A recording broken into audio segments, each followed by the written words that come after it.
Hi everyone, কেমন আছো তোমরা সবাই? তো আজকে আমি আরেকটা নতুন ভিডিও নিয়ে চলে এসেছি, যেখানটায় ফাউন্ডেশন হ্যাকস ট্রাই করবো। আর এই হ্যাকটা খুব ভাইরাল চলেছে, তো আমি ভাবলাম আমি কেন করবো না, অফকোর্স আমিও করব। তো এই হ্যাকে মেনলি আছে কি, ফাউন্ডেশনটাকে একটু হিট করে তারপর ওটাকে স্পটে লাগিয়ে নিতে পারো। তা আমিও সেইভাবে একটা স্টার মার্কস স্পট করলাম। আমি ফাউন্ডেশনটাকে একটু হিট আপ করলাম, দেন টুইস্ট আছে গাইস। দেন আমার ভিডিওটা পুরোটা দেখে নাও, আমি হিট আপ করার পর আমার কী অবস্থা হলো সেটা তোমরা ভিডিওতে দেখেই বুঝতে পারবে। লাইক আমার ওই ফাউন্ডেশনটা এত হিট হয়ে গেছিলো, সেটা দিয়ে আমার মুখটা মানে একটা স্পট পড়ে গেছিলো আমার গালে। মেকআপটা তোলার পর আমি দেখতে পেলাম একটা গালে স্পট পড়ে গেছিলো।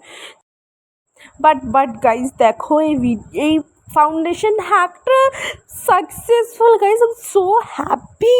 Like how can it's possible guys, literally I am so shocked. এটা আমার অনেস্ট রিভিউ, আমি না কোনো কাট করেছি না কিছু, পুরোপুরি একদম প্রপার ভিডিওটাকে আমি তোমাদের সাথে শেয়ার করছি গাইজ। লিটারালি তোমরা নিজে দেখো গাইজ। এই হ্যাকটা আমার ভালো লাগলো, বাট এটা গরম থাকলে প্লিজ প্লিজ প্লিজ ইউজ করো না, নাহলে আমার মুখের মতন ছ্যাঁকা পড়ে যাবে। সিরিয়াসলি বলছি, প্লিজ ট্রাই করো না। ঠান্ডা চলো আজকের জন্য টাটা, দেখা হচ্ছে পরে ভিডিওতে।